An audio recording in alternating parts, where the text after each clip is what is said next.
كلمة لجمهورك بالعالم الغربي. يقبرني الله اللي خلقكم. وهذا حب وحنان. حب وحنان. الشامي يضيء ألمانيا في أول حفل له برعاية لوكسوس مومنتس ايفنتس. سميتك سما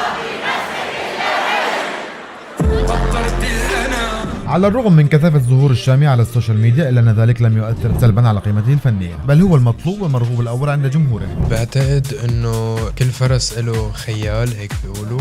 انا من الناس يلي ظهروا على السوشيال ميديا، انا من جيل السوشيال ميديا، انا ربيت على السوشيال ميديا، فانا هذا ارضي وملعبي ومكاني، ما له شيء حديث عم بتعامل معه.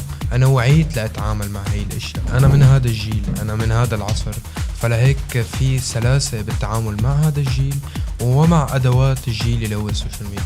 حلو كتير. طيب اليوم في كتير شباب بالجيل الجديد حابين يطلعوا يعملوا اشياء كبيرة، شو بتنصحهم وكيف فيهم يبلشوا؟ السوشيال ميديا سيف ذو حدين، يا اما شيء بيصنعك بطريقه كتير ايجابيه، يا اما شيء بدمر سمعتك بطريقه كتير سلبيه. فاستعين بالسوشيال ميديا لتعمل شيء منيح، لتعمل صوره حلوه واسم حلو وفن حلو وبتوصل.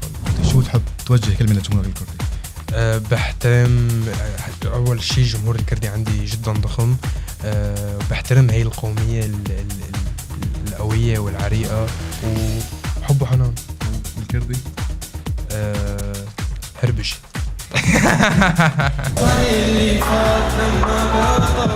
التعاون الصحيح بين شركتي لوكسوس ومومنتس أدى لتحقيق نجاح مستدام، وهذا التعاون لم يعزز فقط الجودة، إنما ساهم في بناء ثقة قوية بين الجمهور والشركتين. طبعا اليوم بألمانيا أنت موجود مع لوكسوس ايفنت، كيف شفت البداية أو الخدمة بشكل عام؟ لا الحمد لله، الشباب كلياتهم محترفين وعرفانين شو عم يعملوا، شيء بيرفع الراس وبيبيض الوش قدام الثقافات الأخرى والجنسيات الأخرى. رئيس شركة لوكسوس ايفنت أيهم فرواني، أهلا وسهلا فيك. اليوم ما شاء الله مكسر الدنيا، يعني من وائل كفوري لناصر زيتون رحمة رياض، اليوم الشامي. شو سر هذا النجاح الفائق وبوقت كتير محدود؟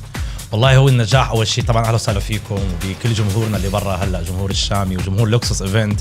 يعني هذا النجاح اكيد ما اجى من فراغ، ما اجى من عبث، اجى من تعب، اجى من اجتهاد على الشركه، دائما خطه زمنيه واضحه للمستقبل. اكيد التعامل نحن مع اصدقائنا ومع البارتنر اللي هن من الصف الاول، هذول اللي خلونا اكيد نتقدم بخطوات كتير سريعه هون باوروبا يعني، ونتمنى نكون هيك يعني عم نعطي شيء بصمه حلوه للجاليه العربيه باوروبا. حلو. وين رايحه شركه لوكسوس ايفنت؟ والله رايحة هلا هي أوروبيا ونتمنى نصل للعالمية. عم نتوسع على الخط الأجنبي والخط يعني نقول الشرق أوسطي، يعني غير العربي. ممكن هلا في أجندة مع فنانين أتراك، مع فنانين من إيران، يعني عم نتوسع بدنا نقول بنوع من الكولتور فيست بسموه أو الكولتور إيفنت. ممكن بالمستقبل تعمل حفلة لفنان كردي؟ أكيد يعني إحنا منفتحين على كل الفن والثقافة وكل الفنانين.